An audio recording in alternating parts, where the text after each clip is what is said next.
안녕하세요. 저는 40대 초반의 여성입니다.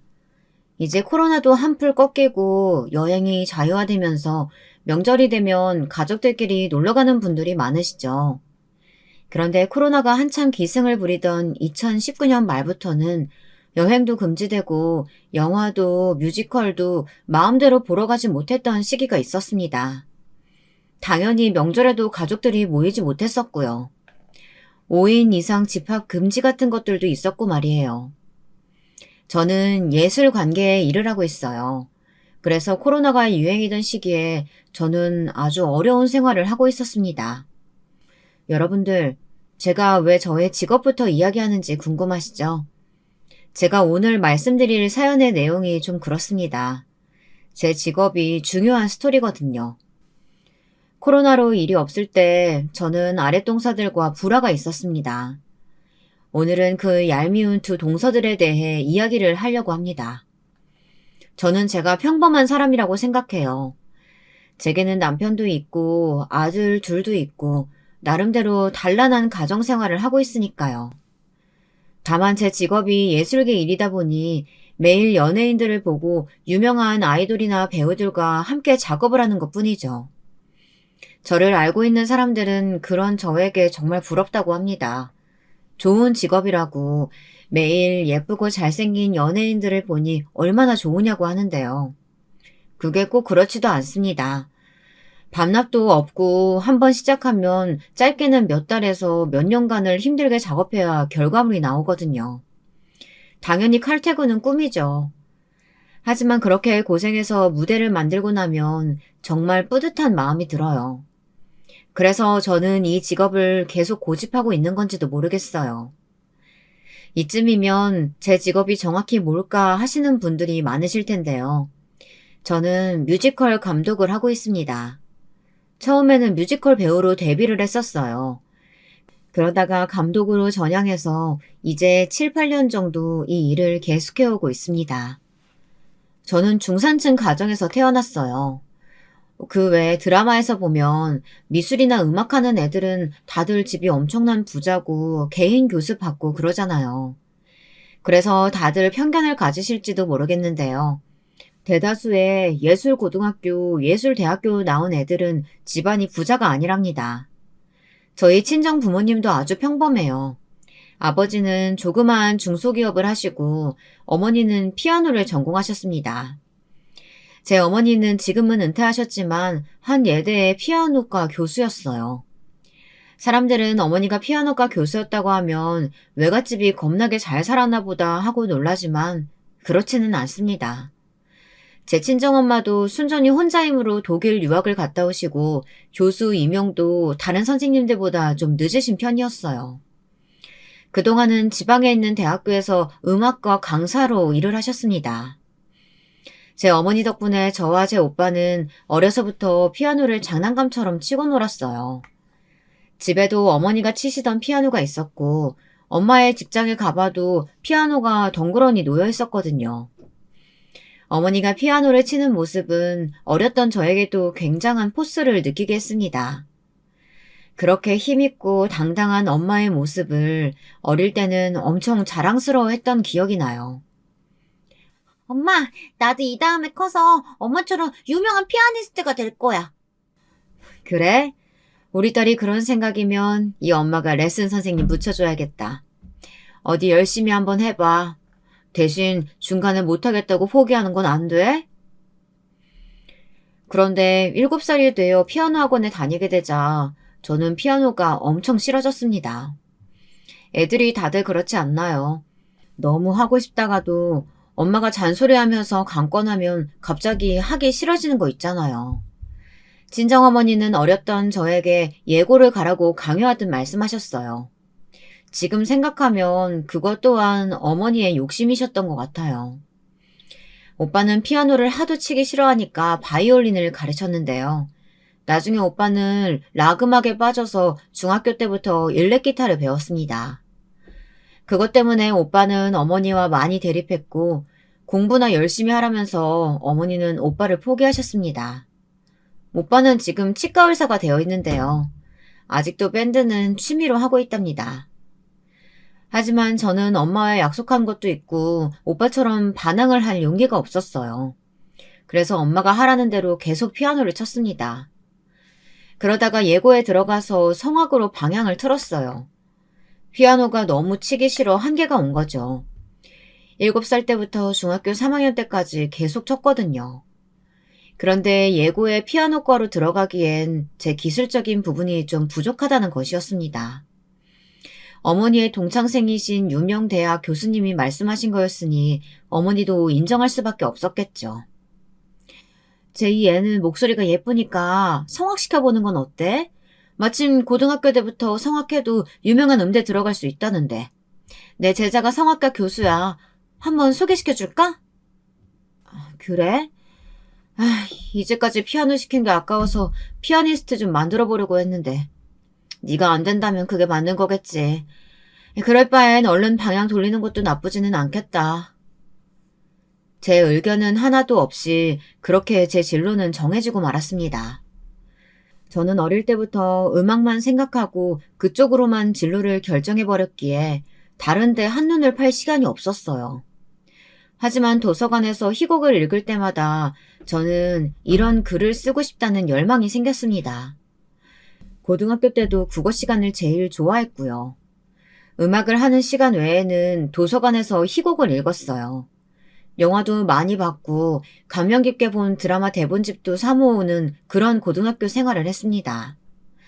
아마 그래서 제가 오늘날 뮤지컬 무대 연출가가 될 수 있었던 것 같습니다. 그렇게 예술고에서 성악을 전공한 저는 일찍 한국예술종합학교에 들어갔어요.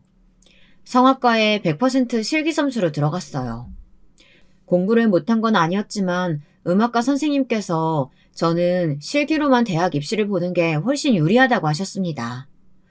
덕분에 다른 애들 열심히 수능 공부할 때 저는 이미 입학이 정해져 실컷 놀러 다닐 수 있었죠. 그때 전 엄마와 고등학교 졸업 전 뉴욕에 간 적이 있었습니다. 처음 가보는 해외여행이었어요. 그런데 거기서 저는 인생 뮤지컬을 본 것이었어요. 그전엔 뮤지컬이라는 장르는 생각도 안 했죠. 제 어머니는 제가 오페라 프리마돈나가 되는 것이 소원이셨거든요. 조수미 같은 유명한 성악가를 목표로 하라고 하셨죠. 하지만 브로드웨이에서 뮤지컬 캐츠를 본 이후로 제 꿈은 뮤지컬 배우가 되는 것으로 바뀌었습니다.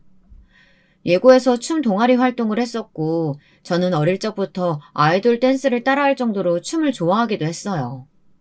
제 엄마는 제가 춤 동아리에 들었다는 것도 모르셨죠. 그저 얌전히 성악가를 목표로 하고 있는 줄 아셨던 거예요. 하지만 저는 한국예술종합학교에 들어간 후로 성악보다는 뮤지컬에 관심이 많다고 교수님에게 말씀드렸습니다. 교수님은 난처한 웃음을 지으시며 말씀하셨어요. 신자희, 너 그거 책임질 수 있는 말이야? 네 엄마는 네가 성악가 될 거라고 알고 계시는데 너 혼자서 뮤지컬 배우 되겠다고 한다니. 그건 네 시간도 너무 아깝고 너무 손실이잖아. 교수님, 제가 성악을 안 하겠다는 게 아니에요. 하지만 성악가보다는 제 꿈이 뮤지컬 배우가 되어버리는걸요. 저도 이제 하고 싶은 거 안 하면 나중에 어머니 원망할 것 같아요. 그러니 성악 수업도 듣고 부전공으로 뮤지컬도 하게 해주세요. 네? 제발요. 제 말을 들으신 교수님은 저보고 곰 같다고 말씀하셨습니다. 그냥 전과를 하지 그러냐고. 그러면 두 과목을 다 같이 듣는 고난의 길은 가지 않아도 될 것 아니겠냐고요. 하지만 저는 성악이 뮤지컬 배우가 되는데 꼭 도움이 되는 길이라고 생각했습니다. 그래서 일단 성악과 수업과 뮤지컬 연습을 병행하게 되었습니다. 남들이 대학 생활을 만끽할 때 저는 놀 시간도 없었지만 그때부터 제 꿈을 위해 그 정도는 희생할 수 있다고 생각했어요. 그렇게 저는 대학교에 다니는 동안 아주 바쁘게 지냈습니다. 틈날 때마다 뮤지컬 배우 오디션도 보았고요. 그러다가 4학년 1학기에 지킬 박사와 하이드라는 뮤지컬에서 단역을 맡게 되었습니다. 그때서야 저는 부모님께 학교 졸업하고 뮤지컬 배우가 되겠다고 말했죠. 그랬더니 어머니는 제 꿈이 너무 허황된 것 아니냐며 싫어하셨어요. 제 어머니도 욕심이 굉장히 많으신 분이거든요. 뭐? 뮤지컬 배우를 하겠다고? 그런 말은 한 번도 한 적 없었잖아. 그냥 성악가 나와서 오페라 프리마돈나 하라고 엄마가 그렇게 말했는데 갑자기 뮤지컬 배우라니. 그런 건 이 엄마가 허락 못한다. 엄마, 나 뮤지컬 배우가 꿈이었어요. 그때 뉴욕에서 캐치 본 이후로 제 진로는 이미 그쪽으로 정했어요. 말씀 안 드렸지만 저 유명한 뮤지컬에 단역으로 합류하게 되었어요. 그러니까 저 막을 생각하지 마세요. 제 인생이잖아요. 엄마는 배신감에 화를 내셨지만 자식 이기는 부모는 없다잖아요. 그동안 엄마가 원하는 길을 걸어왔다면 이제는 제가 원하는 일들을 하고 싶었습니다. 그래서 저는 어머니의 반대를 무릅쓰고 뮤지컬 극단에 들어갔습니다. 성악과 뮤지컬은 장르가 다르다 보니 아무래도 처음에는 발성이나 몸짓, 연기력 같은 것이 신경 쓰였습니다. 하지만 그 당시 제 연기를 본 감독님은 제가 장래성이 있다고 판단하셨나 봐요. 그 다음 뮤지컬에도 저를 캐스팅해 주셨거든요. 그것도 무려 주연의 언더스터디로 말입니다. 주연 배우가 무슨 일로 공연을 못할 때 대신 주연을 맡는 걸 언더스터디라고 합니다. 그렇게 저는 더블 캐스팅이 되고 정말 제 꿈이었던 뮤지컬 캐츠에도 주연을 맡아 연기할 수 있었습니다. 그때가 제가 26이었으니 다른 사람들에 비해 정말 짧은 시간 내에 주연 자리를 얻어낸 셈이었습니다. 캐치에서 주연으로 연기를 할 때는 정말 힘든 줄도 모르고 에너지가 넘쳤습니다. 게다가 젊었으니까요. 극단에서 다 같이 모여 연습하고 연습이 끝나면 감독님이 밥도 사주시고 술도 사주시고 그런 가족 같은 분위기가 너무 좋았어요. 그래서 힘든 줄도 모르고 열심히 살았던 것 같습니다. 그런데 30살이 지나고 나니 슬슬 주연 자리에서 멀어져 가더군요. 밑에서는 어리고 예쁜 친구들이 치고 올라오고 아이돌 하던 애들도 뮤지컬을 한다고 하니까 아무래도 티켓 파워가 다르잖아요. 그래도 무슨 역할이든 맡아 열심히 하려고 했습니다. 같이 뮤지컬 하던 친구들에게 부탁해 아주 작은 역할이라도 좋으니까 나 좀 써달라고 이야기를 해두었죠. 그 무렵에 저는 어머니와 최악의 대립 상태로 치닫고 있었습니다. 어머니는 처음부터 제가 뮤지컬 하는 걸 반대하셨으니까요. 저는 집에서 일찍 독립해서 극단 근처에 오피스텔을 얻었습니다. 대학교를 졸업하고 극단에 들어가서는 제 생활 루틴이 집, 극단, 연습장, 운동, 집 이렇게 단순하게 생활을 했습니다. 그러던 어느 날 저는 연기 연습을 하다 큰 부상을 당하게 되었는데요. 뮤지컬 피터팬 공연 연습을 하다가 와이어에서 떨어졌던 거예요. 전 웬디 역할이었는데 하늘을 날아가는 장면이 많다 보니 와이어를 이용한 연기들이 많았습니다. 그런데 제가 고소공포증이 좀 있거든요. 그래서 그때 너무 긴장을 한 것 같아요. 제이야, 정신 차려. 제이야, 야, 빨리 119 불러. 네, 감독님. 10m 정도 되는 높이에서 떨어지니 정신이 아득해지더군요. 감독님이 놀라서 달려오시고 동료 배우들이 119를 불러줘 저는 병원으로 옮겨졌습니다.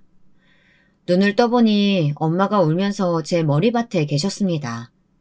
아버지도 제 병상 옆에서 걱정스러운 표정을 짓고 계셨어요. 오른쪽 어깨가 골절되고 발목에도 철심을 박아야 할 만큼 뼈가 부서졌다고 하더군요.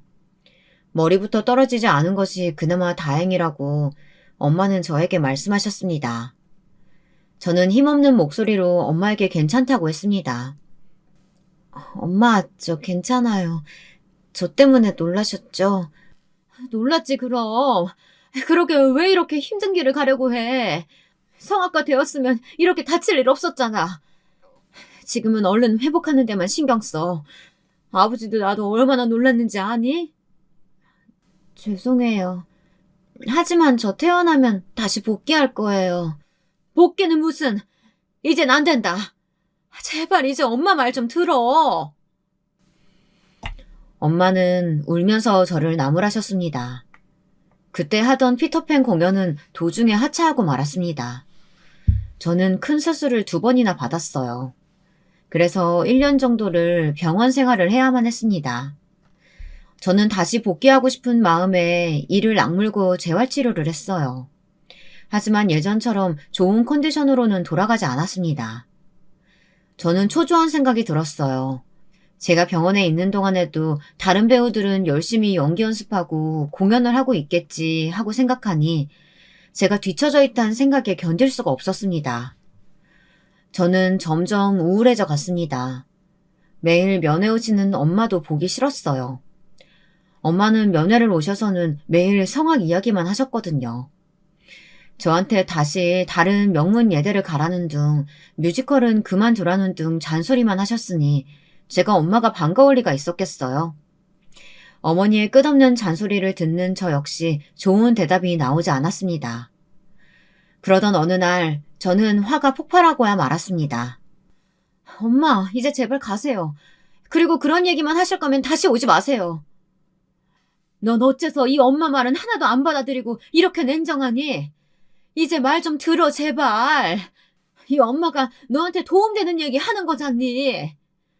저 이제 어른이에요. 엄마 간섭 받을 나이 아니라고요. 제발. 엄마 잔소리 지겨워요. 안 그래도 지금 저만 뒤쳐져서 시간 낭비하고 있는 기분인데 엄마까지 제 기분 모르시잖아요. 네, 저도 소리 지른 건 잘못이라는 걸 압니다. 그때는 제가 너무하기는 했죠. 제가 버럭 소리를 지르자 어머니는 잠시 입술을 악물고 눈물을 참으시더니 아무런 말도 없이 병원을 나가버리시더군요. 그 후부터는 제가 태어날 때까지 한 번도 와보지 않으셨어요.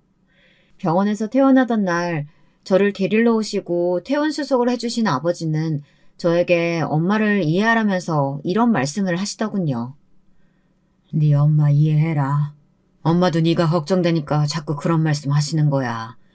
그런데 네가 그 마음 몰라주면 엄마도 감정 있는 사람인데 섭섭하지 않겠어? 요즘 네 엄마 집에서도 많이 예민해. 갱년기가 와서 그런 것 같은데 말이야. 아버지께 자초지종을 다 들은 저는 그제야 어머니에게 미안한 마음이 들었습니다. 저는 엄마에게 전화를 걸어 사과의 말씀을 드렸습니다. 그때는 저도 마음의 여유가 없어 엄마의 감정을 헤아리지 못했다고 하니 어머니도 제 사과를 받으셨어요. 그리고 그 후에는 어머니가 제게 간섭하시는 일은 없었습니다. 어머니도 저를 어른으로 인정하고 새 인생을 살라고 말해주셨고요. 저는 퇴원을 하고 나서 다시 극단에 돌아갔지만 극단 멤버들은 많이 바뀌어 있었습니다. 그때는 좀 당황했어요. 항상 손발을 맞춰오던 멤버들은 다들 TV 연속극이나 예능으로 빠져있더군요. 저를 잘 봐주셨던 감독님도 감독을 그만두셨어요. 바뀐 분위기에 적응을 하지 못해 저는 방황을 좀 했습니다. 생활을 해야 하니까 아르바이트를 전전했어요. 극단을 나오고 나서 정말 다른 일을 해야 하나 고민이 많았던 시기였습니다. 그렇게 방황하던 시기에 저는 남편을 만나게 되었습니다. 남편은 대학로 카페의 사장이었습니다. 저는 그 밑에서 아르바이트를 하게 되었고요. 극단 일만 할 때에는 알바할 시간도 없이 오직 연습만 했던 저였기에 처음 해보는 카페 일이 손에 익질 않았어요. 게다가 나이가 30이나 되었으니 남편으로선 저를 고용하는 것이 모험이나 다를 바가 없었을 거예요. 남편이 아르바이트 면접을 볼 때 한 가지 물어본 것이 있었거든요. 책임감 있고 성실하냐는 것이었습니다.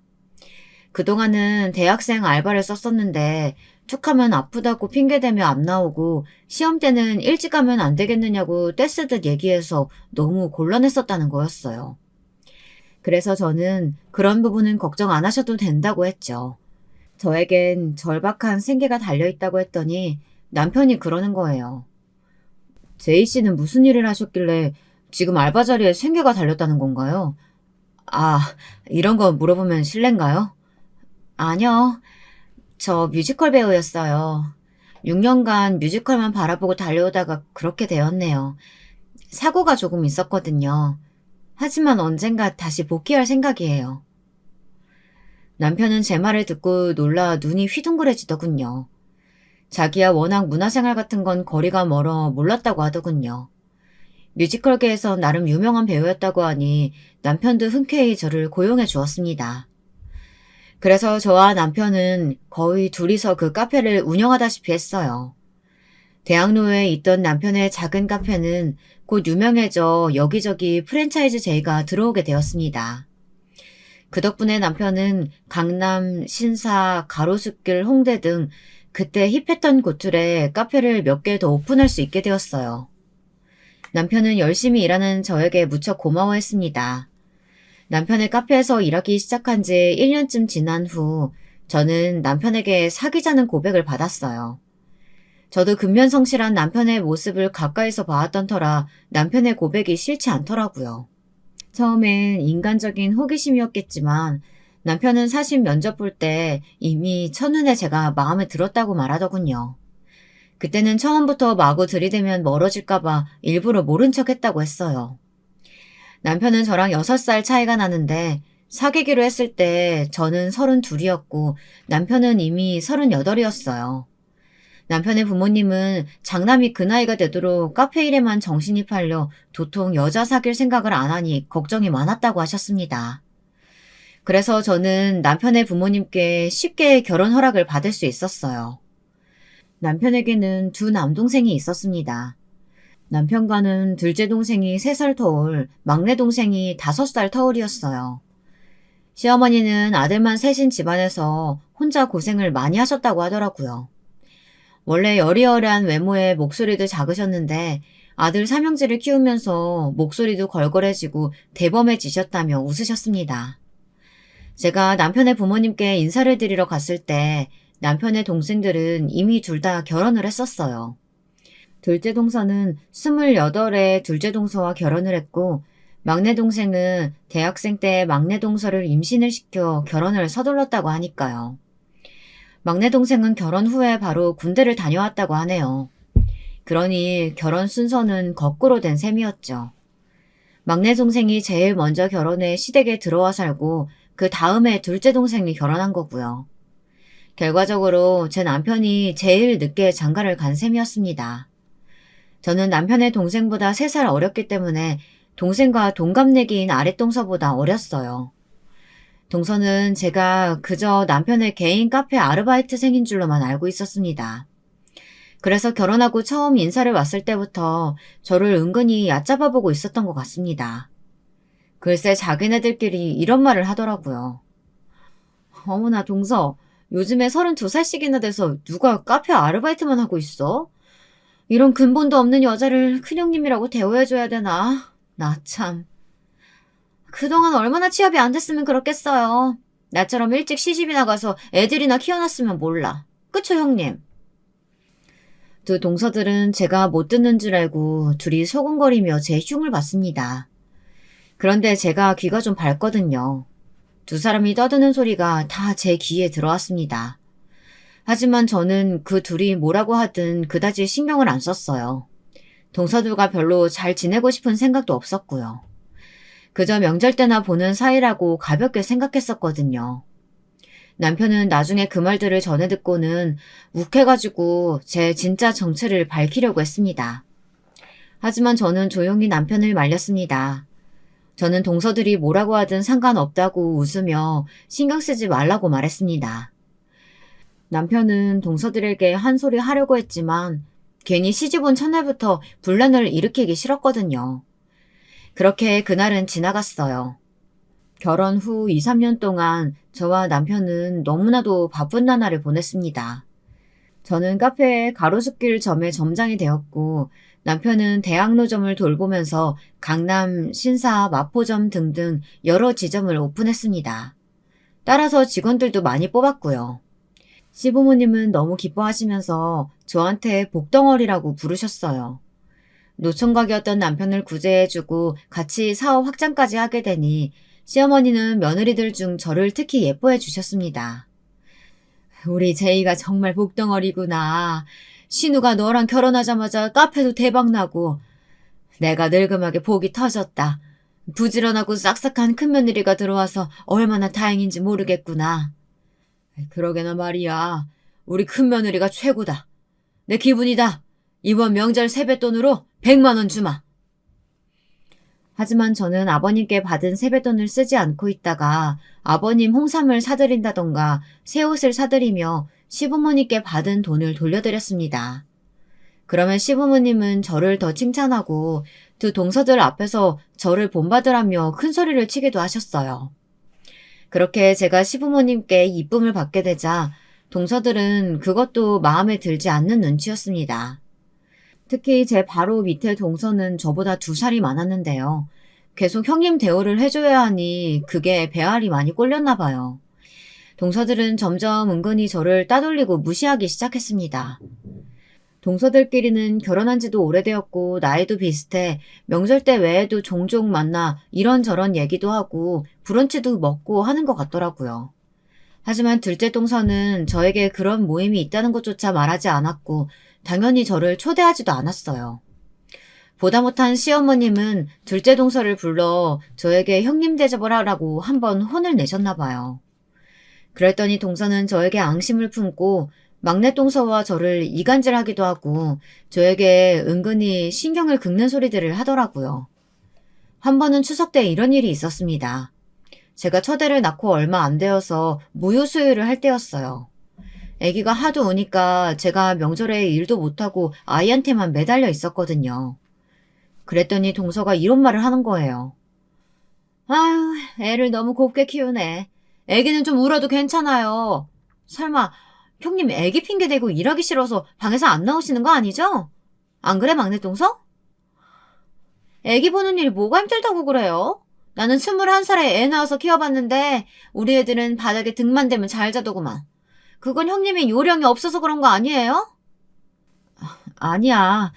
그런데 우리 애가 너무 예민해. 바닥에 등만 닿아도 울어서 재우고 나오는데 너무 힘들어. 동서 미안한데 내가 어떻게든 빨리 재워볼게. 결혼 초에는 그래도 동서들의 이런 괴롭힘을 시어머님께서 나서서 막아주시곤 했습니다. 그리고 제 부족한 육아 스킬을 메워주시기도 했죠. 지금도 시어머님께는 너무 감사합니다. 그뿐만이 아니에요. 시어머니는 못 이룬 제 꿈을 응원해 주시려고 제 애들을 손수 맡아 키워주시기도 했습니다. 물론 동서들에게는 비밀로 해달라고 하셨어요. 왜냐하면 동서들이 손주들 키울 때는 시어머니께서 먼저 애를 봐주시겠다고 제안하지 않았다고 하시더라고요. 남편의 카페 사업이 어느 정도 궤도에 올라서고 안정된 하루하루를 보내던 어느 날 저는 문득 이런 생각이 들었습니다. 이대로 남편의 사업만 도와주면서 살면 내 꿈은 언제 이루지? 그때가 아마 첫애가 3살이고 둘째를 막 낳았을 때였습니다. 저는 집에서 애 낳고 키우는 전업주부 스타일은 아니었어요. 워낙에 춤도 좋아하고 노래도 좋아하고 바쁘게 사회생활을 해야 하는 스타일이었거든요. 그래서 육아를 하면서 집에 갇혀 지내자니 너무 답답했습니다. 저는 견디다 못해 남편에게 도와달라고 했습니다. 여보, 내가 집에서 3년간 아이 키우면서 카페 일만 하다 보니까 너무 우울해지는 것 같아. 나 아무래도 무대로 돌아가야 할 것 같아. 그러니까 내 복귀를 당신이 좀 도와줬으면 좋겠어. 남편은 흔쾌히 그러라고 했어요. 사실 카페 점장이야 누굴 시켜도 상관없는 자리잖아요. 내가 아니더라도 조금만 배우면 누구나 할 수 있는 일이고요. 저는 남편에게 도움을 받아 대학원을 다녔습니다. 국문과에서 소설과 희곡을 공부했죠. 시어머니는 2팔 걷고 저를 도와주셨어요. 손주들도 봐주시고 일주일에 한 번씩 국과 반찬을 우리 집으로 챙겨다 놓으셨습니다.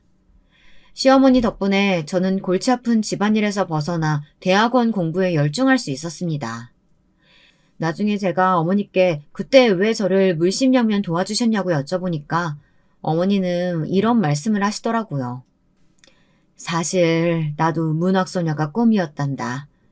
시를 쓰고 싶었어. 고등학교 때 시문학 동아리도 들었고 말이야.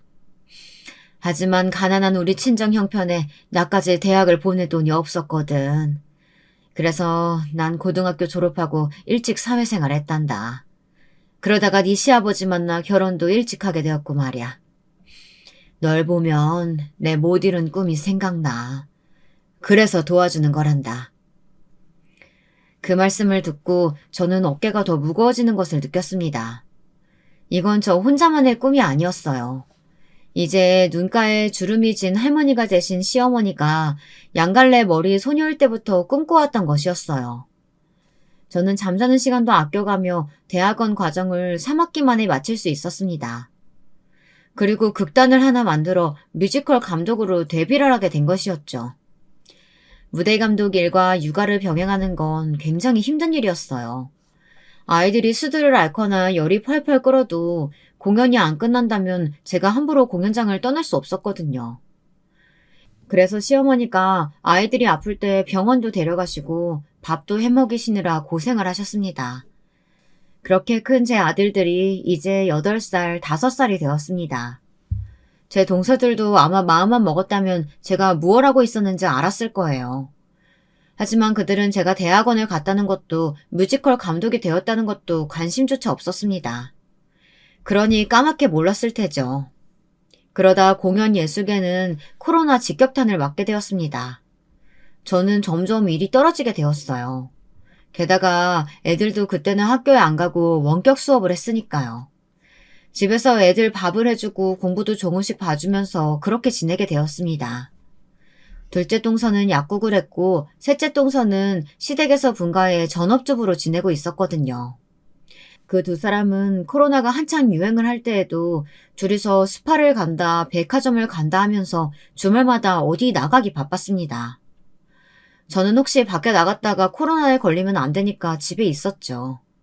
제 극단의 단원들에게도 철저하게 개인 위생에 신경 쓰고 코로나 걸리지 않도록 조심하라고 당부했어요. 왜냐하면 언제든지 다시 공연을 하게 될 수도 있었거든요. 코로나가 얼른 잦아들어서 집합 규제가 풀어지면 뮤지컬 공연을 하고 싶었어요. 그런데 한두 달 가면 되겠지 하고 쉽게 생각했던 건 오산이었습니다. 2년이 넘어가고 3년째 코로나는 종식이 되지 않고 있잖아요. 그저 집합 금지만 완화된 상태인 거죠. 그러던 재작년에 제 뒷목을 잡게 하는 사건이 일어났습니다. 그때는 아마 추석 때였을 거예요. 이제 어느 정도 규제가 완화되어서 시아버님은 아들 삼형제와 그 가족들을 모두 집으로 부르셨습니다. 2년 동안 얼굴도 뜨문뜨문 보고 한나절도 안 있어 코로나 걸릴까 다들 집에 가느라 바빴거든요. 이제 가족들 명절에 모여도 된다니까 다들 우리 집으로 오너라. 오랜만에 시끌벅적하게 보내보자. 애들도 다 데리고 와. 그래서 저희 며느리들은 코로나가 시작된 후 처음으로 추석에 시댁에 전부 모이게 됐습니다. 시어머니께서는 그냥 몸만 오라고 하셨지만 저는 그럴 수가 없었어요. 맏며느리였으니까요. 그래서 일 때문에 바빴지만 갈비도 좀 재고 잡채도 만들어 갔습니다. 그런데 둘째 동서와 막내 동서는 시어머니 말씀 따라 그냥 몸만 왔더라고요. 그래놓고 두 동서들은 제가 시어머니에게 잘 보이려고 일부러 음식을 해왔다고 뒤에서 수군거리며 욕을 하더군요. 형님 말이야, 이쯤 되면 정말 시어머니 신혼노릇 하려는 거 아니야? 그러면서 또 자기만 이쁨 받으려고 하는 거잖아. 여우짓도 저 정도일 줄은 몰랐네. 그러게 말이에요. 그동안 명절에 시댁에 안 와도 돼서 그건 좋았었는데 이제부터는 시댁 가서 지겹게 전도 붙이고 설거지도 해야겠어요. 무슨 걱정이야. 형님한테 다 시키면 되지. 쟤도 우리 시녀잖아. 잊었어? 그러면서 두 동서는 제 등 뒤에서 칼을 꽂고 있었던 거였습니다. 지금 생각하니 정말 얄미운 것들이에요. 그때는 저도 계속 참지 않으리라 생각했죠. 시댁 모임이 끝나기 전에 한번 두 사람을 불러 따질 건 따져야겠다고 다짐했어요. 하지만 오랜만에 식구들이 다 모였으니 그럴 시간 여유가 없었습니다. 하루에 3번씩 밥 차리고 상 치우고 설거지 하는 것만으로도 힘들잖아요. 특히 저는 아이들이 아직 어리니까 집안에서 막 뛰고 소리 지르는 것까지 해서 제 정신을 쏙 빼놓았어요. 제가 이리저리 치이고 동서들과 애들한테 시달리는 것이 눈에 보이자 시어머니는 특단의 조치를 내리셨습니다. 제이야, 네 시아버지랑 내가 너희 애들 다 봐줄 테니까 어디 가서 영화나 뮤지컬이라도 보고 오렴. 아무래도 안 되겠어. 시는 네가 네 와이프랑 동서들 다 데리고 저기 잠실 롯데라도 다녀와. 두 동서들은 이 말을 듣자 얼굴이 환해지며 갑자기 환호성을 지르더라고요. 둘이 서로 마주보면서 깨악깨악 박수를 치면서 소리를 지르는 것이 난리도 아니었어요. 그 꼬르지를 본 저는 동서들이 사춘기 중학생인 줄 알았네요. 아주머님, 그럼 저희 롯데시어터 가요. 거기서 지금 지킬 박사와 하이드 뮤지컬 공연하고 있거든요. 저 그거 너무너무 보고 싶었어요. 거기를 데려가 주세요. 어머, 형님도 그래요? 저도요. 거기 제 최애 아이돌 나오거든요. 오늘 마침 그 아이돌 주연으로 공연하는 날이에요. 너무 좋다. 어떡해? 어머, 근데 첫째 형님도 같이 가시게요? 형님이 뮤지컬이 뭔지 아시기는 해요? 저는 둘째 동서의 얄미운 말을 듣고 코웃음을 쳤습니다. 제가 뮤지컬을 왜 모른다고 생각하는 건지 정말 갈수록 가관이었어요. 제가 그 일을 직접 한다는 걸 알면 동서의 얼굴이 어떻게 변할지 그 상상을 하는 것만으로도 웃음이 나왔습니다. 처음엔 저도 동서들 노는 데는 안 따라가고 공원에나 가서 잠시 쉬다가 시댁으로 돌아오려고 했거든요. 하지만 둘째 동서의 말을 듣고 오기가 나서 저도 꼭 같이 갈 거라고 동서에게 말했습니다. 동서들은 들뜬 얼굴로 방에 들어가 옷도 갈아입고 얼굴에 화장도 떡칠을 하고 다시 나왔습니다. 남편은 난처한 웃음을 지으며 저에게 정말 같이 갈 거냐고 물었어요. 그 지킬 박사와 하이드는 제가 연출로 일하고 있었던 뮤지컬이거든요. 시댁일 때문에 그날 하루만 다른 연출자에게 맡겨놓고 나왔던 것이었습니다. 남편은 제 입장이 난처해질 것을 우려해서 같이 갈 거냐고 물었던 건데 동서들은 그 말 뜻을 오해했나 보더라고요. 저는 웃으면서 같이 가겠다고 했습니다. 저 동서들이 어디까지 웃길 건지 좀 보고 싶기도 했었거든요. 남편은 저희 세 며느리를 차에 태우고 롯데 시어터를 향해 달렸습니다. 추석이긴 해도 서울은 교통량이 별로 없어서 잠실까지는 3, 40분도 걸리지 않았어요. 남편이 극장에 도착해 표를 사려고 하자 제가 웃으면서 잠깐 동서들 데리고 커피나 마시고 오라고 했습니다. 내가 여기 관계자인데 당신이 표를 왜 사? 초대권 미리 챙겨놨어. 그러니까 당신은 동서들이랑 시작 시간까지 커피나 마시고 있어. 난 무대 뒤에 잠깐 가볼게. 알았어. 쉬는 날까지 여기 다 오고. 당신도 참 일중독이야. 다른 데 가서 혼자 힐링하지. 아님 나랑 데이트라도 한다고 하지. 남편은 아쉬운 마음으로 동서들에게 잠시 커피숍에 가 있자고 했어요. 동서들은 제가 왜 따라오지 않는 건지 의아하긴 했지만 그다지 신경 쓰지 않았어요. 뮤지컬 시작까지는 아직 30분이 남아서 저는 분장실에 앉아있을 동서의 최애 아이돌이라는 그 배우에게 갔습니다. 그 애는 저를 보자마자 90도로 허리를 꺾어 인사를 하더군요. 저는 그 배우에게 제 동서가 팬이라고 하면서 일단 사인 한 장을 부탁해 놓았습니다. 나중에 공연 끝나고 소개시켜줄 테니 사진도 찍어달라고 했고요. 그리고 밖에 나왔더니 휴게실에서 남편과 두 동서가 커피 한 잔씩을 손에 들고 한참 이야기꽃을 피우고 있더라고요. 남편은 저를 보고 손을 흔들었습니다. 여기 자기 커피도 사놨어. 아이스 아메리카노. 고마워요, 여보. 근데 무슨 얘기 중이었어요? 아니에요, 형님. 별 얘기 안 하고 있었어요. 근데 화장실 가신 거 치곤 꽤 오래 있으셨네요? 동서들은 제가 나타나자 미간을 찌푸리며 대놓고 저를 불청객 취급하기 시작했습니다. 그렇게 동서들은 저와 남편은 소외시키고 둘이서만 지킬 박사와 하이드에 대한 이야기를 늘어놓았습니다. 저는 조용히 남편이 건네준 아이스 아메리카노만 마시고 있었습니다. 그런데 자기들끼리 열심히 떠들어대던 둘째 동서가 불쑥 이런 이야기를 꺼내는 것이었어요. 형님, 도대체 형님은 뭐 하는 분이세요? 요즘은 집에서 애만 키우고 있겠지만 말이죠. 친정도 그다지 잘 살지 못해서 이런 뮤지컬 극장에 한번 와봤겠어요? 수준 떨어져. 도저히 같이 다니기 불편해서 못 살겠네, 정말. 그러니까요. 없이 사는 사람들은 다 티가 난다니까요. 형님, 솔직하게 말해봐요. 집 못 살아서 뮤지컬 한번 본 적 없으시죠?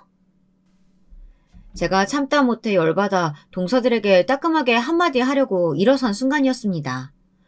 마침 지나가던 제 극단의 배우 하나가 저를 보더니 꾸벅 인사를 하며 말을 걸어오는 것이었어요.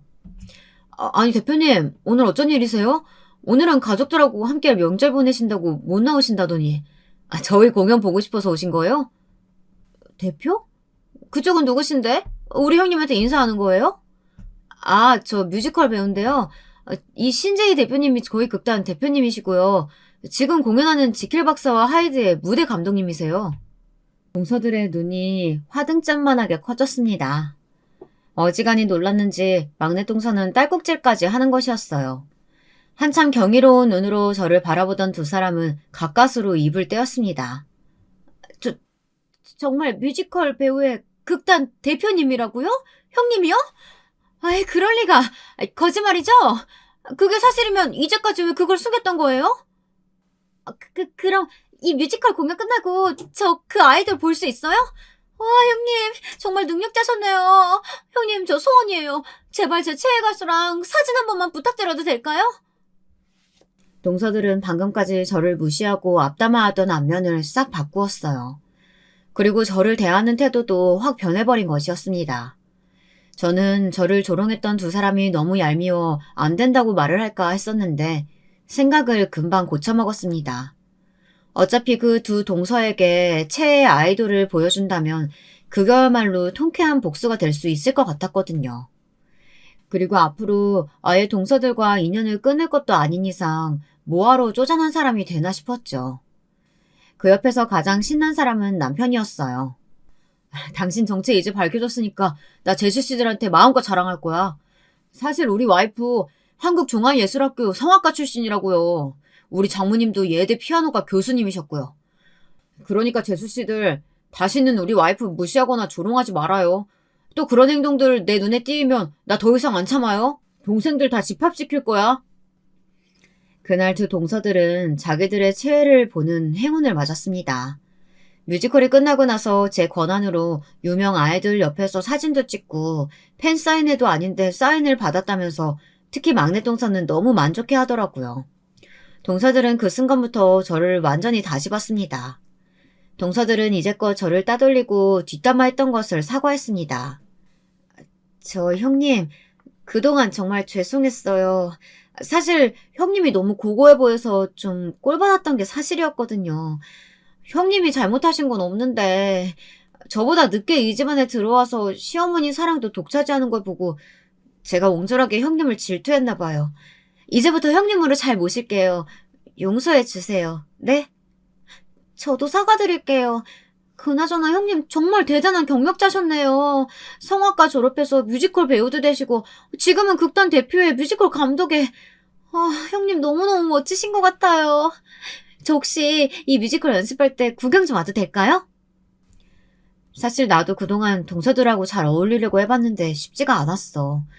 나이는 어리지만 내가 형님이니까 동서들을 넓은 마음으로 품었어야 하는데 나도 사람인지라 서운한 점이 많았어. 앞으로는 며느리들 다 같이 똘똘 뭉쳐서 재미있는 일들 해보자. 기회되면 브로드웨이 뮤지컬도 보러 가보고. 저의 제안에 동서들은 손뼉을 치며 좋아했습니다. 저만 시간 내면 당장 다음 달에라도 가능하다면서 둘째 동서는 특히 적극적이었어요. 평소에 너무 여행을 가고 싶었지만 약국에서 일하면서 토요일도 출근해야 하는 제 처지가 너무 싫었다고 하더군요. 그래서 저는 일할 때는 반납도 없고 주말도 없다고 했더니 동서는 저보다 더한 사람이 있다면서 한숨을 푹 쉬는 거였습니다. 저는 그런 동서에게 진심으로 충고해 주었어요. 누구한테나 가장 힘들었던 순간은 있어. 나는 공연 연습하다가 천장에서 떨어져서 큰 부상도 입었고 1년간이나 병원에서 재활치료 받았는걸. 그러니까 동서도 긍정적으로 생각해. 아직은 몸이 튼튼하잖아. 안 그래?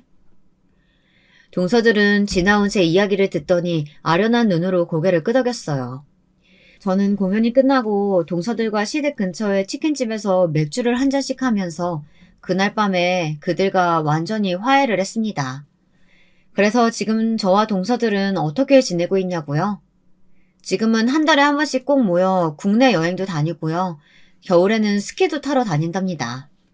아직 브로드웨이까지 가지는 못했지만 내년쯤에는 저도 치프 감독님에게 공연 맡기고 일주일 정도 쉬면서 동서들과 뉴욕에 다시 가볼 생각을 갖고 있어요. 나이 더 먹고 다리 힘이 없어지기 전에 부지런히 여행 다니자고 동서들과 약속했거든요. 내년에 뉴욕에 갈 땐 제 친정어머니와 시어머니도 같이 모시고 갈 계획을 가지고 있습니다. 친정어머니와 시어머니는 명절 때마다 한 번씩 회동을 하셔 제가 그때 연출하고 있는 뮤지컬을 보러 오신답니다. 이제는 친정엄마도 제가 좋아하는 일을 하고 사는 것이 너무 잘 됐다고 생각하신답니다. 예전에 그렇게 뮤지컬 일 반대했던 어머니가 많이 변하셨죠. 저는 그것이 가장 감사하고 기쁜 일이 되었어요. 어머니는 지금도 저에게 말씀하십니다. 너는 정말 결혼 안 하는 잘한 것 같아. 저런 좋으신 시어른 만나는 건 세상에서 몇 안 되는 복이야. 아직도 너를 이뻐해 주시고 그 도와주시는 시부모님들한테 잘해. 알았지? 그래요. 저도 시부모님들께 너무 감사한 마음 가지고 있어요. 그리고 전 저를 키워주신 어머니 아버지께도 감사해요. 엄마, 오래오래 사셔야 돼요. 그리고 내년엔 우리 여자들끼리 뉴욕 여행 가요. 꼭 제가 추진해 볼게요. 저도 잘 알고 있습니다. 제가 남편복도 시댁복도 있는 행복한 여자인 것을요. 그러니 제가 할 일은 큰며느리로서 동서들과 원만하게 잘 지내며 집안 대소자에도 신경 쓰고 살아가는 것일 테죠. 여러분, 오늘 제 이야기 어떠셨나요? 저는 진심을 가지고 대하면 돌같이 굳은 마음도 돌릴 수 있다는 것을 결혼 생활을 통해서 알게 되었습니다. 처음엔 동서들이 저를 시기하고 질투했지만 이제는 제대로 형님 대접도 하고요. 이제 시댁 일의 모든 것을 새 며느리들이 모여서 의논한답니다. 그렇게 되기까지 결혼하고 거의 10년이란 세월이 지났네요. 저도 진작에 동서들과 화해할 생각을 못했던 것을 지금은 후회합니다. 그래도 이제라도 잘 해결되어 다행이라고 생각해요. 여러분들도 혹시 시댁에서 나를 미워하는 사람이 있다면 그 사람과 안 보면서 지낼 생각은 하지 마시고 어떻게든 그 사람을 내 편으로 만들어 보시길 권합니다. 똑똑 떨어지는 한 방울의 물이 바위를 뚫는다고 하죠. 포기하지 않고 계속 노력하다 보면 언젠가 그 사람도 내 쪽으로 마음을 돌려주게 되지 않겠습니까? 제 이야기는 이것으로 마치겠습니다. 긴 글 읽어주셔서 감사하고요. 즐거운 명절 연휴 보내셨길 바랍니다. 여러분들 가정에 행복만 가득하시길 바랍니다. 안녕하세요. 저는 이제 나이 30 후반에 접어든 여자예요. 유튜브로 다른 사람 이야기만 듣다 제 이야기를 하게 될 날이 올 줄은 몰랐는데요.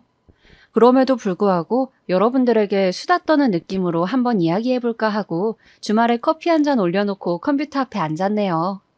딸이라 생각하시며 이야기 들어주신다면 감사하겠습니다. 돌이켜보면 불우하다면 불우한 어린 시절을 보냈던 것 같아요. 엄마와 아빠는 매번 일하시느라 바쁘셨고 동생들은 줄줄이 2명이 달려 있었는데 매일 배고프다고 징징거리고 일을 모두 책임지고 해결해야 하는 건 장녀인 저였으니까요. 왜 그런 말도 있잖아요. 장녀 콤플렉스라고.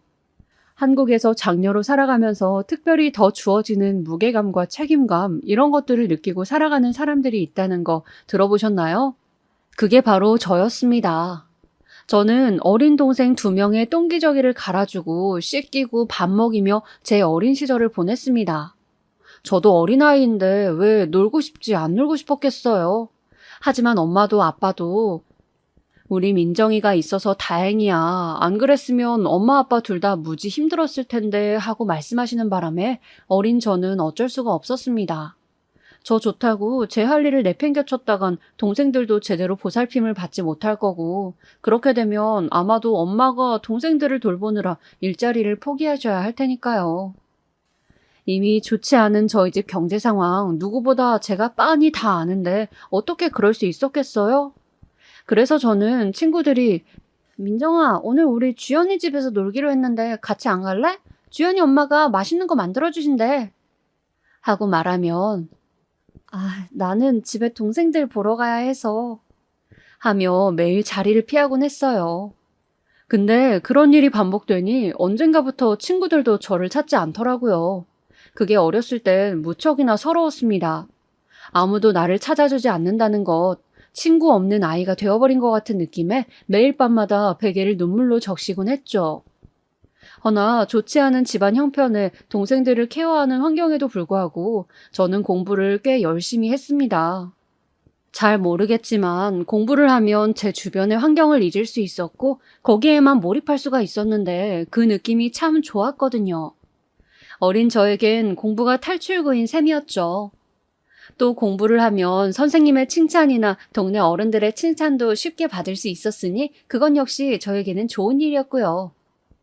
다만 제가 아무리 100점을 받아와도 관심을 가져주는 건 선생님이나 주변 어른뿐 부모님은 아니었습니다. 제가 100점을 맞고 신이 난 기분으로 집에 돌아와 시험지를 보여주며 엄마, 나 이거 봐. 우리 반에서 내가 1등이야. 아, 그래? 근데 민정아, 엄마 조금 피곤해서 내일 말하자꾸나. 알겠어요, 엄마. 물론 그 시절 부모님이 저희를 먹이고 살리느라 빠듯하셨던 거 저도 이해합니다. 근데 삶에 너무 지쳐 늘 피로하신 부모님의 모습은 아이가 받아야 할 충분한 애정을 제공해주지 못했죠. 그러다 보니 사춘기 시절이 오자 갑자기 저도 몰랐던 반항심이 막 솟구치더라고요.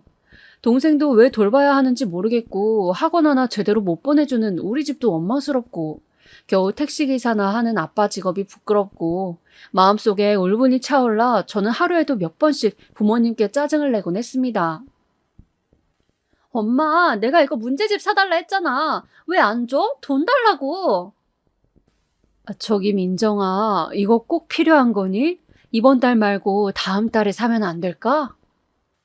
장난해? 다음 달이 시험 날짜인데 어떻게 다음 달에 사? 그럼 저기 친구 거를 좀 빌리든가 아니면 선생님한테 엄마가 부탁을 해볼까? 아, 진짜 쪽팔려. 왜 이런 거 하나 못 사줘서 구질구질하게. 제가 그렇게 말하면 엄마는 죄스럽다는 듯 고개를 푹 숙였고 문제집 값이 반도 안 되는 금액을 손에 쥐어주며 뭐라도 사 먹고 오라고 달래곤 하셨지만 저는 대놓고 그 지폐를 부모님 눈앞에서 찢어버리고 말았습니다. 아버지는 워낙에 바쁘신지라 집안 사정이 어떻게 돌아가고 있는지 알 길이 없었죠.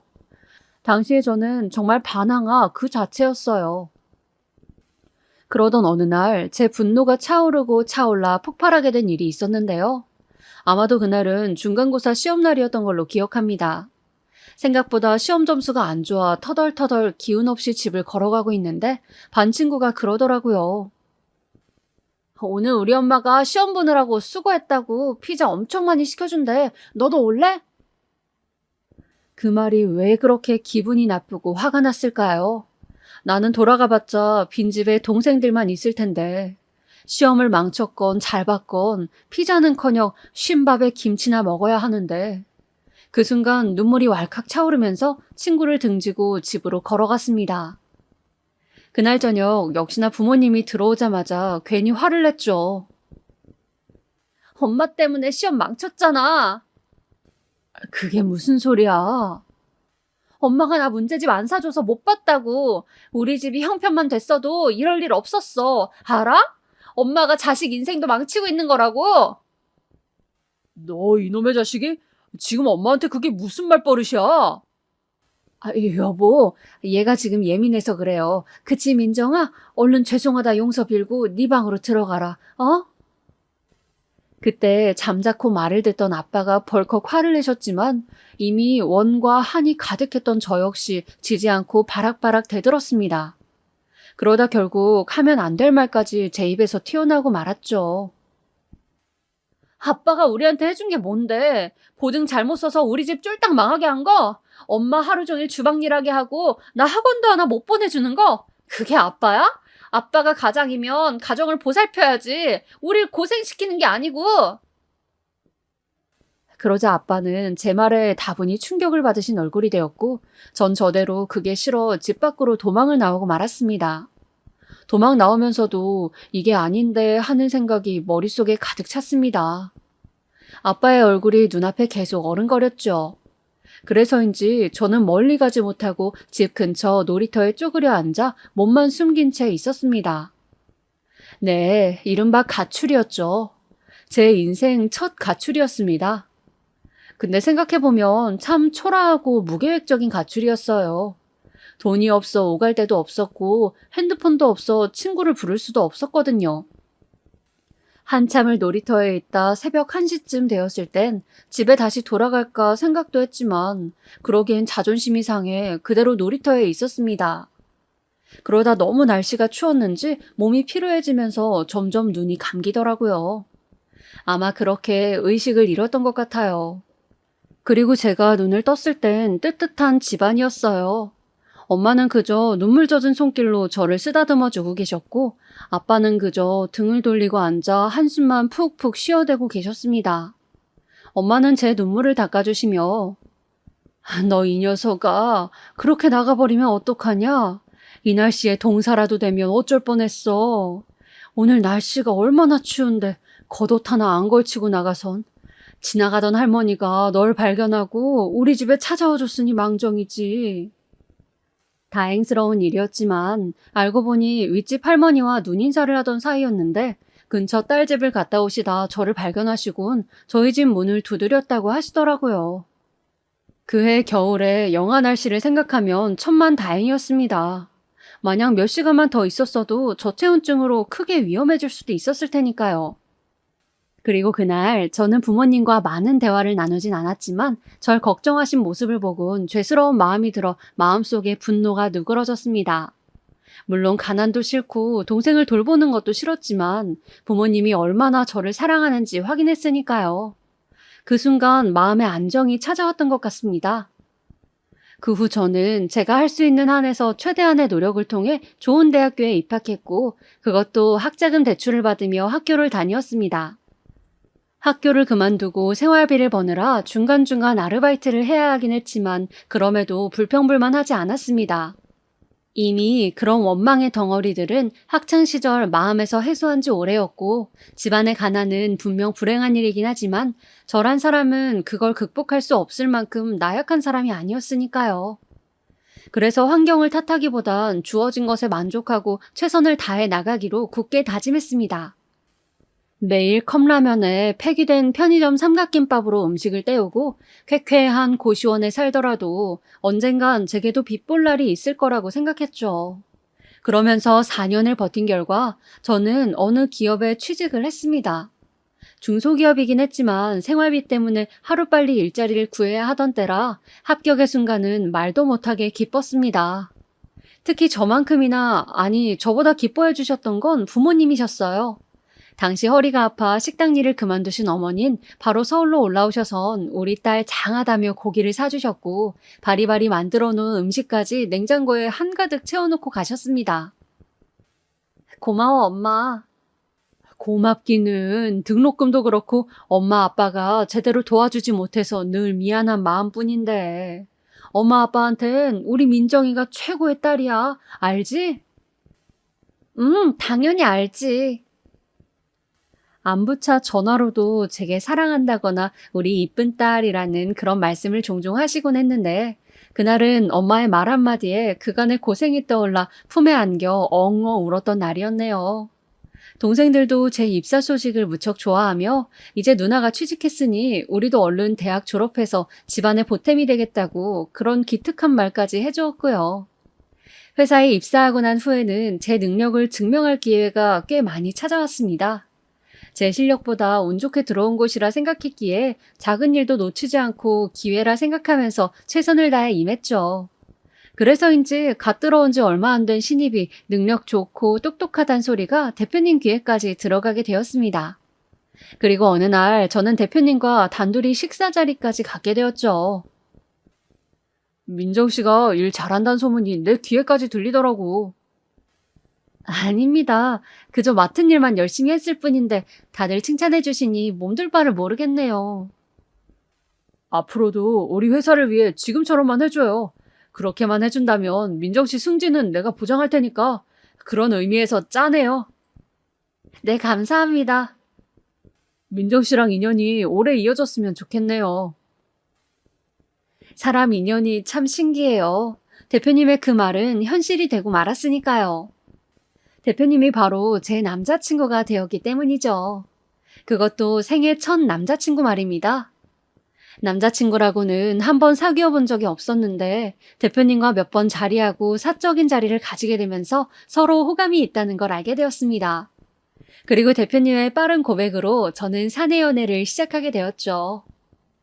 솔직히 말하면 제가 이 사실을 이야기했을 때 친구들의 반응은 걱정 반 축하 반이었어요.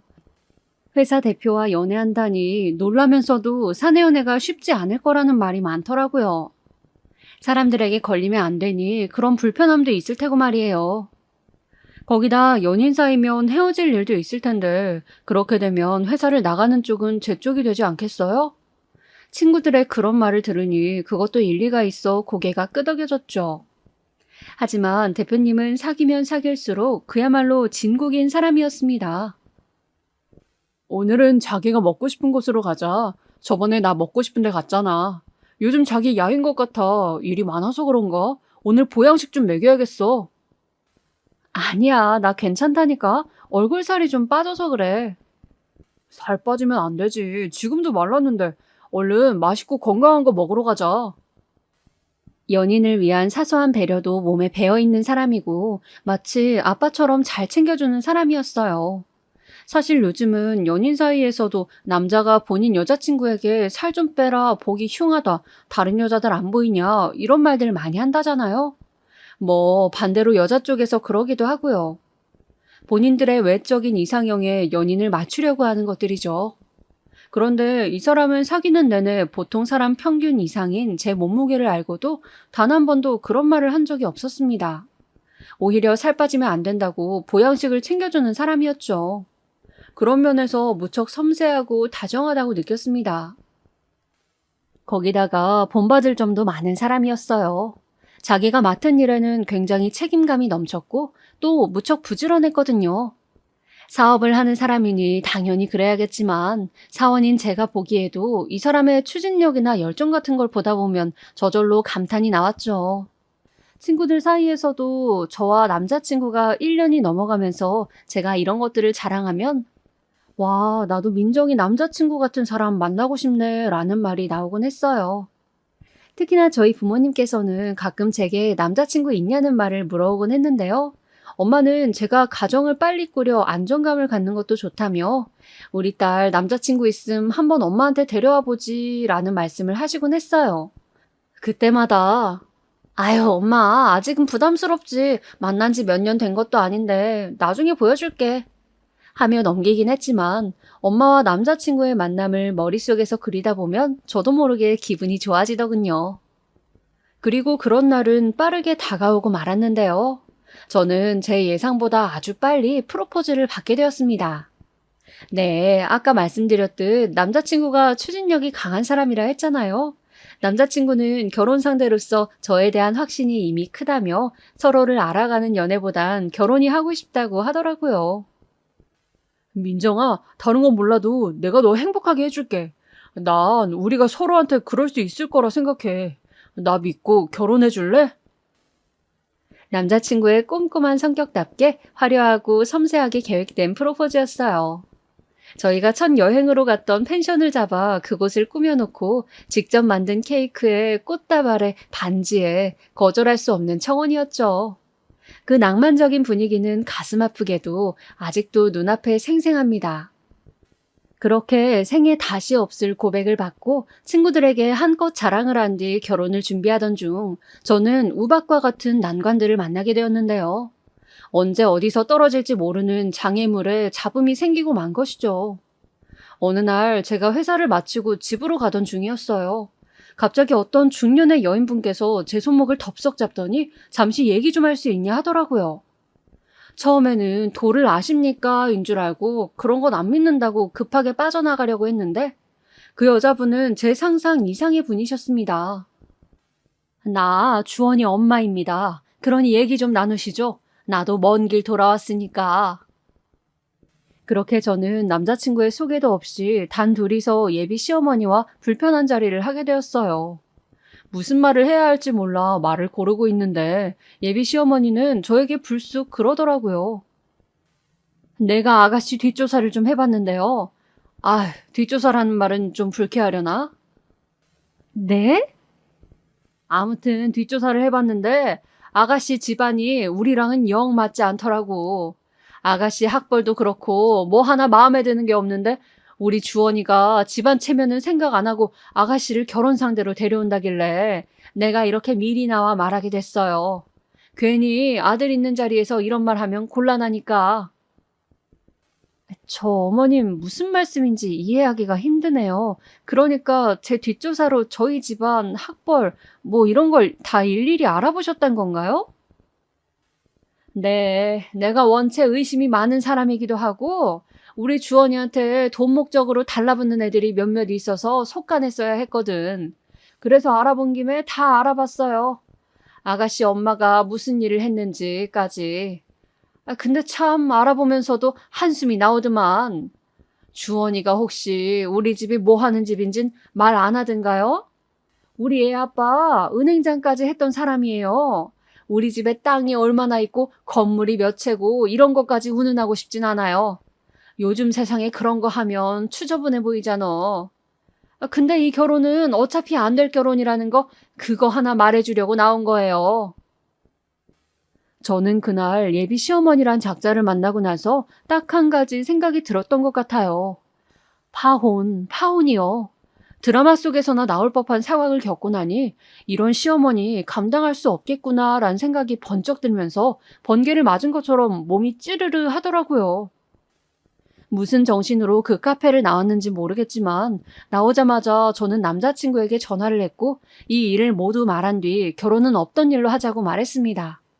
그러자 남자친구는 혼비백산이 되어 찾아왔더군요.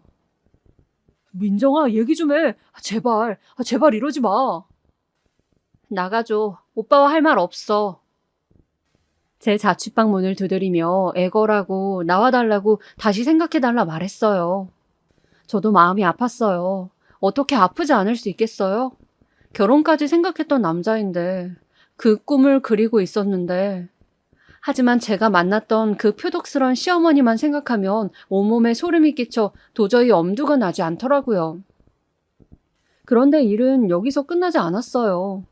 남자친구가 대체 예비 시부모님에게 가 무슨 말을 한 건지 이번엔 그쪽 시아버지께서 저를 만나고 싶다 하셨고 저는 정말 나가고 싶지 않았어요. 이미 시어머니란 작자에게 몇 대를 얻어맞고 화병이나 앓아 죽을 지경인데 시아버지라뇨. 물 건너간 결혼 더 이상 붙잡고 싶지 않았어요. 하지만 이런 제 마음을 돌린 건 남자친구였습니다. 남자친구는 결국 시부모님을 모두 모아놓은 자리에서 재산이고 뭐고 다 포기할 테니 결혼 허락해달라는 말을 내뱉고 말았죠. 저는 그때 알았어요. 남편 몫으로 올 재산이 10억대는 넘어간다는 것을요. 뭘 포기한다고? 너 지금 그 말에 책임질 수 있냐? 네, 책임질 수 있어요. 제 인생을 아직도 자기 것이라 생각하며 휘두르시는 부모님, 저도 더 이상 아들 노릇 못하겠습니다. 어머니, 아버지 의견 최대한 존중하려 했지만 이미 선 넘으신 어머니 행동에 뭐라 할 말이 없네요. 이런 기막힐 놈의 자식이 뭘 못해? 아들 노릇을? 네가 아들 노릇 못한다면 나도 부모 노릇 하기 싫다. 그리고 너 오늘 일 반드시 후회할 거다. 네 사업자금 대준 거 나야. 내가 시작하게 해준 거라고. 네 형의 반만 닮았어도 더 크게 될 놈이 한심하구나. 한심해. 갑시다. 사실상 남자친구에게 한 말이 아니라 저에게 한 말이었습니다. 저 같은 여자를 만나 크게 되지 못하고 우물 속에만 논다는 말씀이셨죠. 수치스럽고 모욕적이었습니다. 시어머니와 시아버지는 번갈아가며 그렇게 저를 노려보시더니 그대로 자리를 떴고 마치 제가 죄인이 된 것 같은 기분에 비참해졌어요. 결국 덩그러니 둘이 남겨졌을 때 저는 이런 말을 하기도 했어요. 오빠는 나 때문에 그 많은 재산도 부모님과의 인연도 포기할 수 있다고 했지만 솔직히 내 입장에선 이건 아니야. 천륜을 끊겠다고? 오빠 정말 영영 부모님 안 보고 살 수 있어? 그리고 그 재산도 지금에야 포기할 수 있다지만 나중에라도 아쉬워질 수 있잖아. 그때 나 원망 안 할 수 있어? 아니야, 나는 괜찮아. 너만 있으면 돼, 민정아. 남자친구는 저를 설득하고 또 설득했습니다. 배부른 고민이라 할 수도 있겠지만 당시에 저는 무척 심각했어요. 저 하나로 인해 부모님과 연이 끊긴다는 게 보통 일도 아닐 뿐더러 그렇게 반대를 무릅쓰고 한 결혼이 과연 행복할 수 있을까 생각하면 자신도 없었죠. 그런데 그때 저희에게 구원자 같은 사람이 나타났는데요. 바로 저의 예비 시누이였어요. 시누이는 남자친구보다 5살 많은 누나였는데 주로 외국에서 사업을 하던 터라 한국엔 잘 들어오진 못했어요. 대신 저랑 남자친구가 연애하고 있을 때 종종 비싼 선물을 보내주며 카톡으로 제 안부를 묻곤 했거든요. 그런데 이런 일이 있다는 걸 남편에게 듣고 나선 곧바로 불이 나게 귀국해 가족회의를 소집하셨다 합니다. 아니, 왜 아들 결혼에 엄마랑 아빠가 이렇게까지 하는 거예요? 그 아가씨, 나도 이야기 많이 들었어요. 인성도 바르고 착한 사람이던데, 그럼 됐지. 꼭 집안이니 조건이니, 요즘 같은 시대에 그런 것까지 따져야 돼요? 너는 모른다. 결혼도 안 한 네가 알 리가 없지. 우리한텐 그런 게 중요해. 나는 아들 결혼식에 돈 없는 사람들 왔다 갔다 하면서 뷔페랍시고 접시에 음식 가득 담는 꼴 못 본다. 나도 네 아빠랑 생각이 똑같아. 너야말로 왜 이런 일로 일 내팽개치고 귀국까지 해서 우리 속을 뒤집어? 시덥잖은 소리 말고 돌아가. 아, 엄마, 아빠, 제발 그런 옛날 생각 좀 버리세요. 주원이가 얼마나 급박했음 재산 포기하겠단 말까지 하겠어요. 막말로 자식 결혼이 엄마, 아빠 체면 세워주려고 하는 것도 아니잖아요. 엄마도 아빠도 자식한테 꼭 이런 모습 보여주셔야겠어요? 그래야 속이 편하세요? 아님 정말 주원이랑 연 끊고 사시게요. 한동안 이어지는 시누이의 잔소리에 시어머니도 시아버지도 말씀을 못하셨다 해요. 원래부터 시누이 성격이 무척 직설적이고 똑부러진 편이라 예비 시엄마도 시누이 앞에선 찍소리하지 못했다고 하더라고요. 심지어 시누이는 나중에 저와 남자친구까지 한자리에 앉혀놓고 시부모님을 혼내기까지 했어요. 거침없이 말하는 그 모습이 솔직히 대단하더라고요. 게다가 자신의 일도 아닌데 가족 일이라고 앞에 나서주니 저로선 뭐라 말해야 할지 모를 정도로 고마울 따름이었습니다. 고맙습니다. 오늘 저 대신 나서주셔서요. 고맙긴. 민정씨, 엄마 아빠 때문에 마음 많이 상했을 텐데 말이 거칠지 마음까지 그러신 분들은 아니니까 너무 상처받지 마요. 아마 오늘 제가 한 소리 했으니 곧 수그러 드실 거예요. 그리고 나는 민정씨 살아온 거 보니 대단하던데? 그 어린 나이에도 알바하면서 대학 다니고 생활비도 자기가 다 마련하고 그랬다면서요. 우리 집은 그런 거 일절 없었거든. 다 지원해줬으니 주원이나 나나 편하게 학교 다녔고 민정씨가 오히려 존경스러워요. 시누이는 이런 소리를 하며 제 기운을 북돋아줬어요. 덕분에 기분이 좋아진 저도 예비 시부모님과의 이 싸움 한번 해볼만 하겠다라는 의기양양한 마음까지 들었죠.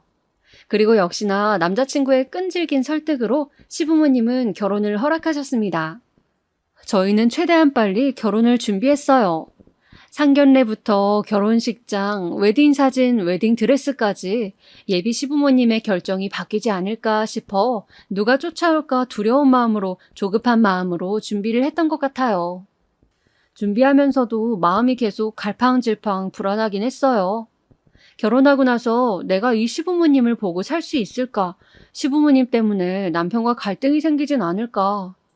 근데 이런 생각할 틈도 없이 결혼 날짜는 성큼 앞으로 다가오고 있었고 저희는 상견례 단계에 돌입했습니다. 그렇게 저는 엄마 아빠를 모시고 상견례 장소로 향했습니다. 그렇게 예비 시부모님과 남자친구를 한참 기다리고 있는데 갑자기 남자친구에게서 연락이 왔습니다. 저기 있잖아. 우리 엄마 아빠가 우리가 고른 상견례 장소가 마음에 안 든다고 다른 곳으로 고르셨대. 수준에 맞는 좋은 곳으로 다시 고르셨대. 이리로 와야 할 것 같아. 남자친구의 목소리는 저에 대한 미안함으로 기어들어가고 있었죠. 그럼 진작 말씀을 해주시지 미리 기다리고 있는 사람들은 어쩌라고 이제와 말씀을 해주시는 걸까요? 화가 너무 났지만 이제와 상견례를 물을 수도 없어 최대한 티내지 않고 부모님께 말씀드렸어요. 저 엄마 아빠 우리 다른 곳으로 가야 할 것 같아. 시부모님이 다른 곳으로 착각하셔서 거기에 가 있으시다네. 아유 그러니? 그래 어쩔 수 없지. 그럼 거기로 얼른 가자꾸나. 엄마와 아빠에겐 그런 해선 안 될 거짓말까지 해가며 내비게이션에 알려준 도로명 주소를 향했습니다. 그런데 그때까지만 해도 모르고 있었어요. 그곳이 어디인지 말이죠. 하지만 도착하니 최고급 상견례 장소라 하던 그곳은 굉장히 허름한 국밥집이었고 그 안에 예비 시부모님이 활짝 웃는 표정으로 저와 부모님을 보고 있더라고요. 남자친구는 옆에서 고개를 푹 떨구고 있었고요. 여기가 맞니? 당황하신 엄마가 여기가 맞냐 재차 물으셨지만 일단 저는 시부모님과 눈이 마주친 이상 부모님을 모시고 시부모님이 있는 테이블로 가 앉았습니다. 속은 이미 부글부글 끓고 있었지만요. 그때까지도 엄마와 아빠는 허름한 국밥집을 보며 이게 무슨 일인가 어리둥절해 하시는 표정이었습니다. 그런데 무슨 당당함인지 예비 시어머니가 먼저 입을 열더군요. 아, 장소가 혹시 마음에 안 드시나요? 네, 그게 아니고 조금 놀라긴 했네요. 왜요? 사돈 취향에 딱 맞춰 준비한 건데. 네? 그쪽 집안 수준 맞추려면 애들이 알아본 호텔 한식당에선 아무래도 안 되겠더라고요. 거기 요리가 얼만지 아세요? 한 사람당 10만 원은 좋게 넘어요. 그런 곳에서 상견례 하시는 거 부담스러우실 거 아니에요. 평생 한 번도 안 가보셨을 텐데.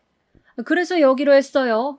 평소 많이 가보신 곳에서 상견례 해야 긴장도 덜 되고 국밥도 좋아하실 것 같아서요. 뭐라고요? 지금 저희 집을 비꼬시는 건가요? 어쩐지 제 딸 목소리가 이상하다 싶었더니 이런 일이 있었군요. 아니, 뭘 그렇게 억울해하세요? 이런 반응이시니 제가 더 당황스럽네요. 식당에서 일하셨다면서요. 식당 일하는 사람을 사돈으로 맞을 거라고 저희는 생각이나 했겠습니까? 저희도 기가 막혔습니다. 이런 애가 우리 집에 며느리랍시고 들어온다 하니까요. 근데 돌려 말하려고 얼마나 애썼는지 몰라요. 뭐라고요? 지금 그 말 당장 취소하세요. 이런 애라뇨. 내 귀중한 딸입니다. 네. 누구에게나 소중하죠, 자식은. 근데 사람이라고 다 같은 등급은 아니라서요. 아무튼 그런 말은 다 전한 걸로 알고 이만 일어나겠습니다. 너무나 기막히고 황당한 자리였어요. 한마디로 시부모님은 일부러 국밥집을 상견례 장소로 정하고 부른 것이었고 저희는 그대로 그 모욕을 뒤집어쓸 수밖에 없었습니다. 저야 그렇다 치고 가난하단 이유 하나만으로 왜 저희 부모님까지 이런 취급을 받으셔야 했던 걸까요? 저는 그만 너무 분이 차 앞에 있던 물컵에 있던 물을 그 사람들 얼굴에 그대로 쏟아 부었어요. 더러운 것들. 그리고 그 한마디만 하고 엄마 아빠 손을 잡고는 나와버렸네요. 얼마나 화가 나던지 나오고 나서도 분에 차 계속 씩씩거렸어요. 근데 막상 엄마 아빠 얼굴을 보니 너무 미안하더라고요. 괜찮다며 등을 쓸어주시는데 그만 울음이 터져 나약한 모습을 보이고 말았습니다. 미안하다고, 나 때문에 그런 일 당하게 해서 미안하다고 중얼거렸죠.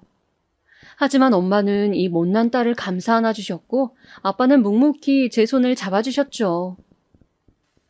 괜찮다. 다 괜찮아. 원래 세상엔 못된 사람들이 있어. 우린 너가 다치지 않았을까 걱정된다. 부모님은 그런 말로 오히려 저를 걱정하셨어요. 아마 지금 생각해보면 그 사람들은 계획적이었던 것 같아요. 남자친구가 필사적으로 결혼할 거라고 하니 대놓고 우리가 파혼할 수 있는 상황을 만들었던 것이겠죠. 남자친구와도 그 뒤 연락이 끊겼습니다. 아마 저를 사랑하지 않아서는 아닐 겁니다. 그런 행동까지 한 자기 부모님이 너무 창피하고 또 한편으론 저에게 너무 미안해 연락하지 못했을 거예요. 그런 남자친구 마음을 충분히 이해했기에 저 역시 그 사람과의 인연은 여기까지라 여기고 깨끗이 정리했어요. 그리고 저는 모든 걸 잊은 채 제 삶을 살아나갔습니다. 그 당시 제 목표는 하나였던 것 같아요. 아픈 과거를 겪었지만 과거는 과거일 뿐 거기에 집착하지 말고 현재에만 집중하며 살아가자고요. 그게 부모님을 위한 길이기도 하다고요. 그리고 회사도 자연스레 그만두게 되었어요. 다행이라면 더 좋은 조건으로 다른 회사에 곧장 취직을 했다는 거예요. 불행 중 다행이었죠. 먹고 살 걱정은 안 해도 됐으니까요. 사실상 그간 연애는 한 번도 하지 않았어요. 부모님은 제가 새롭게 출발하길 원해 이런저런 선자리도 주선해 주시려 했지만 저는 친구들이 해주는 소개팅도 마다했습니다. 아마 또 다른 누군가를 만나기엔 아직 제 마음의 준비가 되어 있지 않은 것 같았어요. 그런데 새로운 곳에 가 새로운 환경에 적응하다 보니 또 인연을 만나게 되더라고요. 이번에 만나게 된 인연은 저와 운명이지 않을까 싶을 정도로 취미도 취향도 비슷해 같이 있으면 공기처럼 너무나 편안한 사람이었습니다. 또 새로운 사랑을 시작하는 것이 두렵긴 했지만 너무 잘 맞다 보니 결혼까지 순식간에 흘러가게 되었죠. 다행히 긴장되고 떨리는 마음으로 만나게 되었던 시부모님 역시 무척 좋으신 분들이었습니다. 검소하시고 소탈하신 성격을 지니신 데다 인품이 좋으신 게 인상에서부터 드러나시는 분들이었죠. 상견례 내내 저희 부모님을 얼마나 배려해 주시는지 시부모님의 행동 하나하나를 보며 잘 모셔야겠다는 생각이 절로 들었어요. 허나 남편과 결혼하고 난 후 알게 된 충격적인 사실이 하나 있었는데요. 바로 남편 집안이 굉장히 잘 사는 집안이었다는 거예요. 사실 워낙에 남편도 검소하고 시부모님도 티를 내지 않으셔서 모르고 있었는데 결혼 후 한참이 지난 후에야 시부모님께서 저를 부르시더니 말씀하시더라고요. 아가, 네가 괜히 부담스러워할까 봐 말하지 못했다. 부잣집이라 하면 편견이 생길 수도 있고 그래서 우리 애한테도 말하지 말라 했어. 근데 이젠 결혼한 지도 조금 됐으니 편하게 말하려 한다. 괜찮지? 아, 네, 어머님, 편하게 말씀하세요. 그러시면서 시부모님은 많은 유산을 받았다고 말씀을 하시더라고요. 물론 유산을 받긴 했지만 그렇다고 내가 공짜로 얻은 분은 아니란다. 나도 네 시아버지도 부동산 업계에 있었던 만큼 많은 공부를 했지. 그리고 받은 돈으로 가게도 차려보고 또 말아먹기도 하고 그러면서 돈에 대해 배우고 익혔단다. 나는 내 아들도 그렇게 살길 바랐기 때문에 부잣집 망나니처럼 안 기르려고 꽤나 노력하며 살았어. 아가, 널 봤을 때 제일 눈에 들어온 게 뭔지 아니? 성실함과 자기 인생에 대한 책임감이었어. 불우한 환경에서 자랐지만 네 힘으로 살았다는 거, 그게 가장 좋아 보였단다. 요즘 젊은 사람 중엔 그런 게 부족한 사람도 간혹 보였거든. 저는 그날 시어머님의 말씀을 묵묵히 들으며 시어머니께서 어떻게 그런 소박하면서도 선한 인품을 가지게 되셨는지 이해하게 되었어요. 거기다 시어머니는 말씀 끝에 저에게도 건물을 하나 건네주고 싶다고 하시더군요. 그냥 주는 건 아니란다. 건물이 있으면 넉넉히 살 수도 있지만 그만큼 관리하고 배워야 할 것도 많아. 열심히 공부해보거라. 네, 알겠습니다, 어머님. 근데 정말 제가 받아도 될지? 아가, 넌 이제 우리 집 식구잖니? 작은 거니 받아도 된단다. 그렇게 시어머니는 전적으로 저를 식구로 받아들여 주셨어요. 그리고 그 후 정말 운명이지 않을까 하는 일이 일어나고야 말았는데요. 당시 남편과 사업 구상으로 바쁘던 때 저희 건물에 국밥집이 하나 들어온다고 하더라고요. 보증금 500에 월세 30짜리 작은 국밥집이었는데 나이 있는 부부 2명이 운영한다고 했어요. 하지만 당시 제가 출장을 가는 바람에 남편이 대신 부동산 계약을 했기에 나중에야 작은 개업 선물을 들고 찾아갔습니다. 그런데 그곳엔 놀랍게도 제가 알던 두 사람이 열심히 국밥을 나르고 있었어요. 바로 제 시부모님이 될 뻔한 사람들이었어요. 너무 얼토당토 없어 가만히 서 있었는데 그 여자가 먼저 절 발견하곤 놀랐는지 국밥 그릇을 놓치고 말았습니다. 그 바람에 손님 쪽으로 뜨거운 국밥물이 튀었고 그 여잔 정신없이 자기 앞치마로 손님 구두를 닦더군요. 저는 그것을 내려다보며 사람 인연 참 기막히다고 생각했습니다. 어떻게 전시모가 제 세입자가 될 수 있을까요? 손님 신발을 다 닦은 후엔 전시모가 제게 묻더군요. 아주 날카로운 말투로 말이죠. 네가 여길 왜 왔니? 뭐 우리 애한테 집 망했다는 말이라도 듣고 온 거니? 동정 필요 없으니까 나가라. 어디 건방진 계집애 가? 아니요, 축하해드리려고 온 건데요. 뭐? 개업하셨다길래 찾아왔어요. 제가 바빠서 남편이 데리러 가게 예약했는데 기억 안 나세요? 며칠 전에요. 아마 제 신분증도 보셨을 텐데 대충 보셨나 봐요. 뭐? 계약을? 그 여자가 어리둥절하자 그 사이 옆에 있던 전 남자친구의 아버지가 상황을 알아차린 듯 숨을 헉 들이키더군요. 그럼 혹시 건물주? 아니, 어떻게 이런 일이? 어떻게 네가? 그러네요. 저도 이렇게 만나 뵙게 될 줄은 몰랐는데 말이죠. 그간 잘 지내셨어요? 그럼 네가 진짜 이 건물주라는 거야? 그 여자는 제 말에 아무 말도 못하고 허탈한 표정을 짓더니 바닥에 털썩 주저앉았습니다. 그리곤 얼마 있다 신세한탄을 하더라고요. 사업 실패하고 투자 망해 이 꼴이 된 것도 서러운데 어떻게 이런 일까지 벌어지냐면서 말이죠. 아마 저도 그 여자도, 아니 그 누구도 이렇게 우리가 다시 만나게 될 거라고는 생각하지 못했을 겁니다. 그러니 상견례 장소를 국밥집으로 잡을 수 있었겠죠. 이미 비참한 꼴 다 본 저로선 더 볼 필요도 없을 것 같아 이 말만 해드렸습니다. 그나저나 아줌마, 앞치마 너무 잘 어울리시네요. 열심히 하세요. 그리고 저는 밖으로 나와 상쾌한 공기를 마음껏 들이마셨어요. 오래된 상처 하나가 쓰리게 저를 훑고 지나갔는데 이젠 정말 과거이구나 싶더군요. 그러면서 웃음도 나오고 눈물도 고이는데 기분이 정말이지 개운했습니다.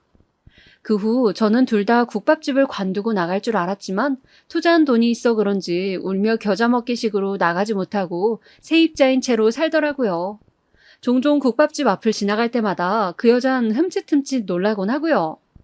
도둑이 제발 저리는 꼴이죠. 지금의 저는 남편과 딸아이 하나를 두고 평범하게 잘 살고 있답니다. 물론 건물이 있어 경제적으로 여유가 있으니 삶이 편안한 것도 좋지만 그것보단 친정 부모님 잘 챙겨주는 남편 덕에 너무 행복한 일상을 보내고 있어요. 아마도 그간의 고생은 이 나날을 위해 만들어진 게 아닐까 하는 생각이 들 정도로 말이죠. 또 어린 시절 가난하고 불우했지만 제 힘으로 뭐든 견디고 이겨내려 했던 저이기에 여기에 만족하지 않고 남편과 시작한 사업을 한번 잘 마무리해보려 해요. 현명하신 시부모님의 가르침이 항상 옆에 있으니 걱정은 안 해도 될 것 같습니다. 지금까지 이야기 들어주셔서 감사하고 항상 평안한 삶 되시길 기원합니다. 사랑합니다. 내 가족들.